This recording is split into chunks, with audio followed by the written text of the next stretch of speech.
Ester, capítulo 7.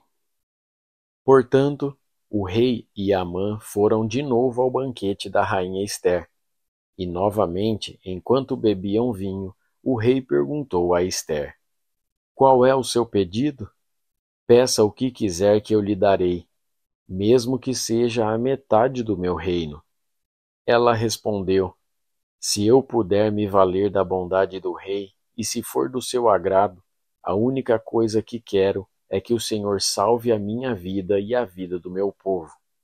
Pois o meu povo e eu fomos vendidos para sermos destruídos e mortos.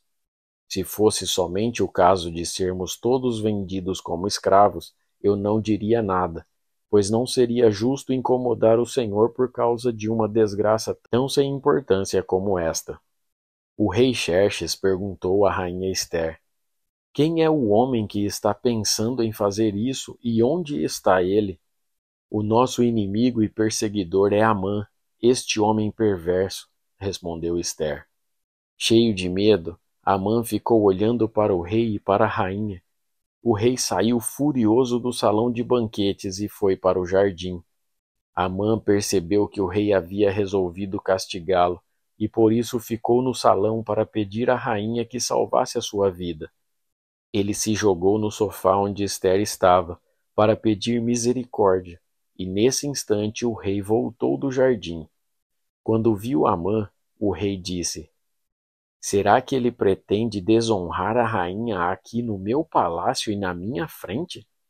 Assim que o rei acabou de falar, os seus servidores particulares cobriram a cabeça de Amã.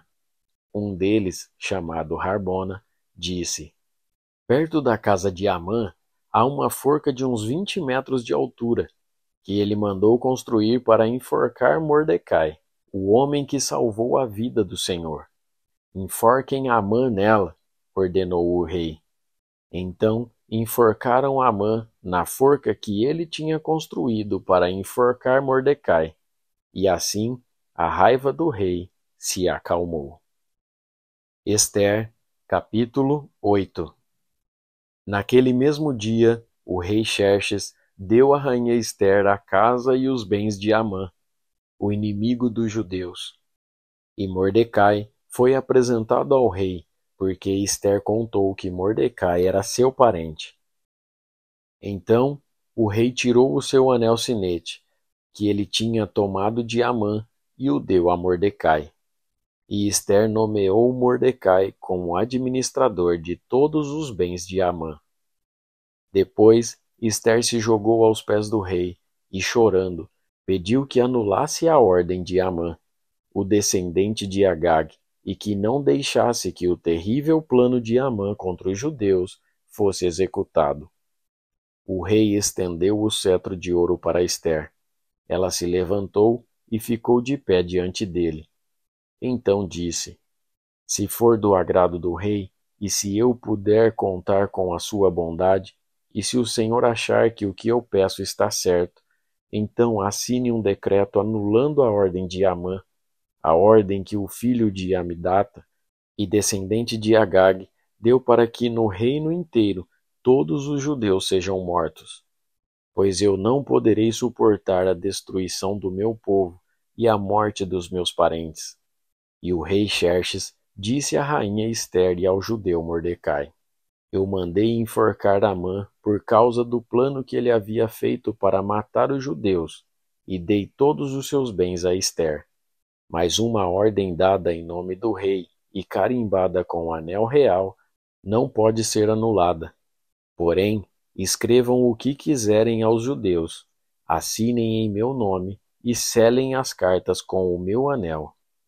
Isso aconteceu no dia 23 do terceiro mês, o mês de Sivan.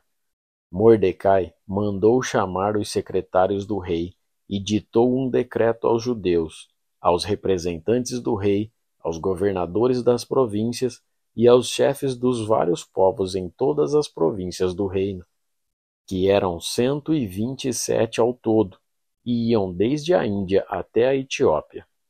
O decreto foi traduzido para todas as línguas faladas no reino, e cada tradução seguia a escrita usada em cada província. O decreto foi copiado também na língua e na escrita dos judeus. As cartas foram escritas em nome do rei, carimbadas com o anel real e levadas por mensageiros montados em cavalos criados nas estrebarias do rei. Nas cartas, o rei dava autorização aos judeus de todas as cidades do reino para se organizarem e se defenderem contra qualquer ataque. Se homens armados de qualquer povo ou qualquer província do reino atacassem os judeus, estes podiam combatê-los e matá-los. Podiam acabar com todos os seus inimigos, até mesmo as mulheres e as crianças, e ficar com os seus bens. Em todas as províncias, os judeus tinham ordem para fazer isso no dia marcado para a matança, isto é, o dia 13 do 12º mês, o mês de Adar. Uma cópia da ordem do rei devia ser publicada como lei e ser lida em público em todas as províncias, para que no dia marcado os judeus estivessem prontos para se vingar dos seus inimigos. O rei deu a ordem. Os mensageiros montaram cavalos ligeiros da estribaria real e saíram depressa. O decreto foi lido em público também em Susã, a capital. Mordecai saiu do palácio usando uma roupa real azul e branca, com uma grande coroa de ouro na cabeça, e uma capa vermelha de linho fino. Todos os moradores da cidade de Susã ficaram muito contentes e soltaram gritos de alegria. E para os judeus brilhou a luz da felicidade, da alegria e da vitória. Em todas as cidades do reino onde foi lida a ordem do rei, os judeus ficaram felizes e se alegraram e comemoraram com festas e banquetes. Além disso, entre os vários povos do reino, muitos se tornaram judeus, pois agora estavam com medo deles.